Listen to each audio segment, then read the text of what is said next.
Welcome to NJ channel. இன்னைக்கு நம்ம சேனலில் மகளிர் உரிமை தொகை திட்டம் 1000 ரூபா குறித்து ஒரு சில முக்கியமான இன்ஃபர்மேஷன்லாம் பார்த்தீங்கன்னா இப்போ நம்ம தமிழக அரசுலேயும் தெரியப்படுத்தி இருக்கிறாங்க. இந்த இன்ஃபர்மேஷனில் இந்த வருடம் புதுசாக அப்ளை பண்ண போகிறவங்களா இருக்கட்டும், ஆல்ரெடி அப்ளை பண்ணி நிராகரிக்கப்பட்டவர்களாக இருக்கட்டும், ஸோ விடுபட்டவர்கள் அனைவருக்குமே பார்த்தீங்கன்னா ஒரு முக்கியமான இன்ஃபர்மேஷனாக இப்போ டீட்டெயிலாக பார்த்தீங்கன்னா தெரியப்படுத்தி இருக்கிறாங்க.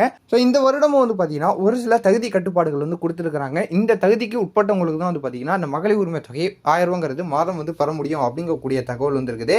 ஸோ இந்த டீட்டெயிலான இன்ஃபர்மேஷன் பார்த்தீங்கன்னா நம்ம வீடியோக்குள்ள இப்போ டீட்டெயிலாக பார்த்துடலாம். இதில் முக்கியமாக பார்த்தீங்கன்னா இப்போ இந்த வருடம் புதுசாக ரேஷன் கார்டு பெற்று அப்ளை பண்ண போகிறவங்களா இருக்கட்டும், ஸோ நிராகரிக்கப்பட்டவங்க விடுபட்டவங்க இந்த வீடியோவை ஸ்கிப் பண்ணாமல் ஃபுல்லாக பாருங்க. அப்போ தான் உங்களுக்கு முழுசாக பார்த்தீங்கன்னா என்னென்ன ரூல்ஸ் பார்த்தீங்கன்னா ஃபாலோ பண்ணணும் அப்படிங்கிறது உங்களுக்கு தெரியும். ஸோ இந்த வீடியோவை ஸ்கிப் பண்ணாம ஃபுல்லாக பாருங்க. இப்போ தான் நம்ம சேனலை ஃபர்ஸ்ட்டாக பார்க்குறேன்னா சப்ஸ்கிரைப் பண்ணி பக்கத்தில் இருக்க பெல் ஐகானை கிளிக் பண்ணி வச்சுங்க. வாங்க வீடியோக்குள்ள போய் நம்ம டீட்டெயிலாக எல்லாத்தையும் பார்த்துடலாம். தமிழ்நாடு அரசின் கலைஞர் மகளிர் உரிமை தொகை திட்டம் தகுதி வாய்ந்த குடும்ப தலைவிகளுக்கு மாதம் ரூபாய் 1000 வழங்கும் ஒரு முக்கியமான சமூக நலத்திட்டமாகும். 2023 செப்டம்பரில் தொடங்கப்பட்ட இத்திட்டம் இதுவரை 1,14,00,000 பெண்களுக்கு பயனளித்துள்ளது. ஒவ்வொரு மாதமும் 15ஆம் தேதி பயனாளிகளின் வங்கிக் கணக்குகளில் இந்த தொகை நேரடியாக வரவு வைக்கப்படுகிறது.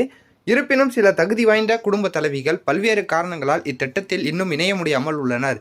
அரசு ஊழியர்கள், வங்கி ஊழியர்கள், பொதுத்துறை ஊழியர்கள் மற்றும் ஓய்வூதியதாரர்கள் போன்ற சில குறிப்பிட்ட பிரிவினர் இத்திட்டத்தில் விண்ணப்பிக்க தகுதியில்லை என்பது குறிப்பிடத்தக்கது அப்படின்னு சொல்லிட்டு இந்த தகவல் பார்த்தீங்கன்னா தெரியப்படுத்தியிருக்கிறாங்க. இதுவரை 3 கட்டங்களாக நடைபெற்ற முகாம்களின் மூலம் தகுதியான பெண்கள் சேர்க்கப்பட்டிருந்தாலும் விடுபட்ட மற்றும் தகுதி இழந்த பயனாளிகளை கண்டறியும் பணிகள் தொடர்ந்து நடைபெற்று வருகின்றன.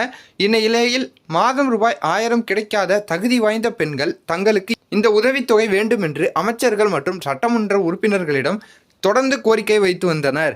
ஸோ ஆல்ரெடி தகுதி இருந்தும் பார்த்தீங்கன்னா ஒரு சில காரணங்களால் பார்த்தீங்கன்னா அவங்களுக்கு விடுபட்டிருக்கலாம். ஸோ அவங்களாம் பார்த்தீங்கன்னா அமைச்சர்கள் கூட சட்டமன்ற உறுப்பினர்களுடைய பார்த்தீங்கன்னா தொடர்ந்து கோரிக்கை வச்சு அந்த அடிப்படையில் இந்த தகவல் பார்த்தீங்கன்னா இப்போ வெளியிட்டிருக்கிறாங்க.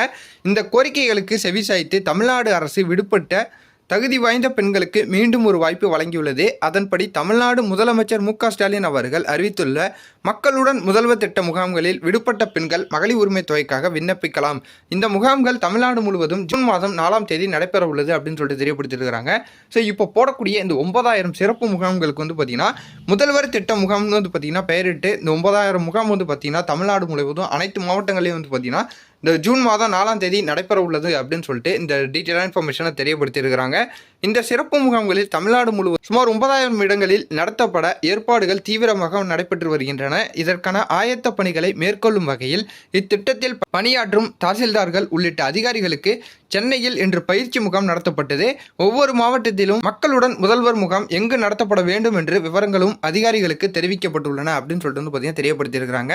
ஸோ இந்த முகாம் நடத்துறதுக்கு என்னென்னலாம் ஃபாலோ பண்ணணும் அப்படின்னு சொல்லிட்டு பார்த்தீங்கன்னா ஒரு பயிற்சி கொடுத்து பார்த்தீங்கன்னா அதிகாரிகளுக்கு ஸோ எங்கெங்கே முகாம் நடத்தணும் அப்படிங்கக்கூடிய விவரங்களையும் பார்த்தீங்கன்னா தெரியப்படுத்தியிருக்கிறாங்க. முக்கியமான ஒரு தகவலாக பார்க்க போகணும்னா இந்த திட்டத்தில் இந்த வருடம் விண்ணப்பிக்கக்கூடியவங்களாக இருக்கட்டும், ஸோ நிராகரிக்கப்பட்டவர்களாக இருக்கட்டும், விடுபட்டவர்களாக இருக்கட்டும், இந்த அறிவிப்பால் தகுதி இருந்தும் இதுவரை இத்திட்டத்தில் இணைய முடியாத குடும்ப தலைவிகள் மிகுந்த மகிழ்ச்சி அடைந்துள்ளனர். ஆண்டுக்கு ரூபாய் 2.5 லட்சத்திற்கும் குறைவான வருமானம் கொண்ட குடும்பங்கள், வீட்டு உபயோகத்திற்கு ஆண்டுக்கு 3600 யூனிட்டிற்கு குறைவாக மின்சாரம் பயன்படுத்துபவர்கள், 5 ஏக்கருக்கு குறைவாக நன்செய் நிலம் அல்லது 10 ஏக்கருக்கு குறைவாக புன்செய் நிலம் வைத்திருப்பவர்கள் இத்திட்டத்தில் இணைய தகுதியுடையவர்கள் அப்படிங்கக்கூடிய ஒரு முக்கியமான பாயிண்ட் பார்த்தீங்கன்னா இப்போ நம்ம தமிழக அரசுலேருந்து இப்போ வெளியிட்டிருக்கிறாங்க. ஸோ இந்த தகுதிக்கு உட்பட்டவங்களுக்கு மட்டும்தான் பார்த்தீங்கன்னா இந்த வருடம் அப்ளை பண்ண முடியும். அவங்களால மட்டும்தான் பார்த்தீங்கன்னா மாதம் 1000 ரூபாங்கிறது பெற முடியும் அப்படிங்கக்கூடிய ஒரு தகவல் இருக்குது. ஸோ இது போல் நீங்கள் பயனுள்ள தகவலை உடனுக்குடன் பார்த்து தெரிஞ்சுக்க நம்ம சேனலை சப்ஸ்கிரைப் பண்ணி தொடர்ந்து சப்போர்ட் பண்ணிக்கிட்டே இருங்க. இது போல வேறு ஏதாவது நல்ல தகவல் நல்ல அப்டேட்டோட நான் உங்களை அடுத்தடுத்த வீடியோவில் பார்க்குறேன்.